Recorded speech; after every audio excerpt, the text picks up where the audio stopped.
जनवरी को ही क्यों मनाया जाता है, जबकि हमारे संविधान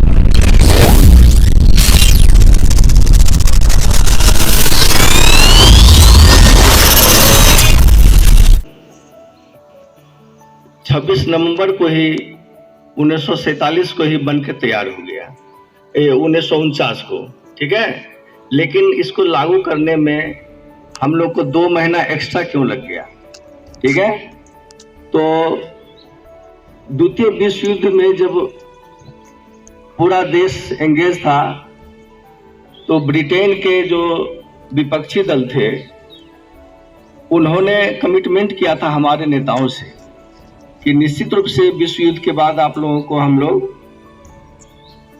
स्वतंत्र कर देंगे। तो उसी कड़ी में देश में ब्रिटेन का एक कमेटी आई जिसका काम था एक प्रारूप तैयार करना। ध्यान से सुनो। और उस प्रारूप के तहत हम लोगों को आजादी मिलती। तो उन्होंने यहाँ के डेलीगेशन को चुना। उस डेलीगेशन में 389 सदस्य थे, जिसमें 8 महिलाएं थी। उन लोगों का काम था कि हमारे देश जब आजाद होगा उसकी विधि व्यवस्था क्या होगी, उसका संविधान क्या होगा। इस बीच में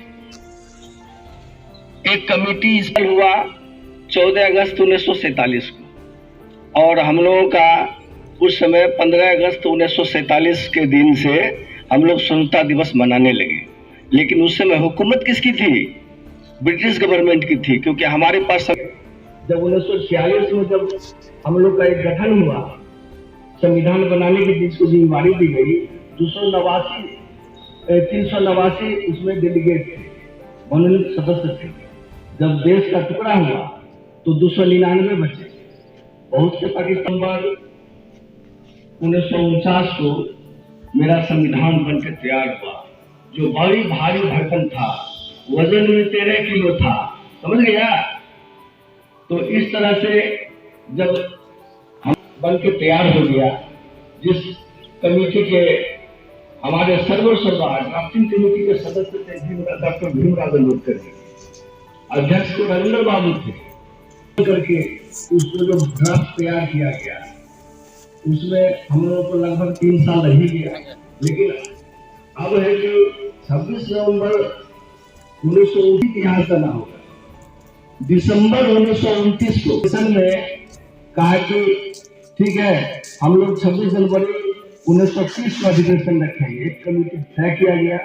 जब 1930 आया 26 जनवरी को, तब हमारे जवाहरलाल नेहरू ने स्वतंत्र रहते, उसके बाद 26 जनवरी 1930 से लेके लगातार 26 जनवरी 1949 तक स्वाधीनता दिवस ये लोग मनाते रह गए, जबकि हमारा देश गुलाम था, है ना। 1947 में जब हम लोग स्वतंत्र हुए, उसके बाद भी यहाँ अंग्रेजों का शासन, अंग्रेजों का संविधान चलता था। जब हम लोग का संविधान है ना, और हमारे झारखंड के भी बहुत सी महिलाएं हैं जो कि देश को आजाद कराया। अब रहा आजादी तो मिल गई, गणतंत्र। तो गणतंत्र का मतलब क्या होता है कि कोई भी राजा के पेट से जन्मा हुआ बच्चा यहाँ राजगद्दी नहीं संभालेगा। इतना ही कह के मैं अब ये कहता हूँ कि की रक्षा, ये देश की रक्षा का दायित्व तो एक नियम के तहत चलाना होगा। सब आदमी अलर्ट रहेंगे, सब आदमी जल का संरक्षण करेंगे। पानी बह रहा है तो बहिए रहा है, जब तक लाइन रहेगा तब तक हम लोग का परीक्षा सर पर है, उसमें हम लोग अच्छा से अच्छा लिखें तो हम लोग भरोसे रहते हैं शिक्षक का, वही लिखाएंगे। ऐसा नहीं होना चाहिए। शिक्षक बैठे हुए उसका फायदा उठावेंगे तो खुद ब खुद मिलेगा। हम लोग मैट्रिक में बढ़िया से पास करें, लेकिन मैट्रिक में ही नहीं पास करेंगे तो फिर इंटर और बीएससी में जाके सरकार की जो योजनाएं हैं उसका लाभ कैसे लेंगे। इसलिए उस लाभ को लेने लायक तो बनेंगे। इसलिए लाभ को लेने लायक बनिए। बड़े बच्चे ध्यान से सुनिए, छोटे बच्चे पर इस तरह सजो के रखिए कि ये मेरा भविष्य है। हम लोग वैसा काम नहीं करें जो कि आप लोग बहुत अच्छे हैं और अच्छी तरह से स्कूल चलाइए। हम लोग को सहयोग कीजिए। हमारे सब स्टाफ बहुत अच्छे हैं तो कम है स्टाफ, लेकिन जो भी स्टाफ है यहाँ हीरा है, सड़ा हुआ कोई यहाँ नहीं है। लोग भी आपस में इतना कह के मैं वाणी को विराम देता हूँ।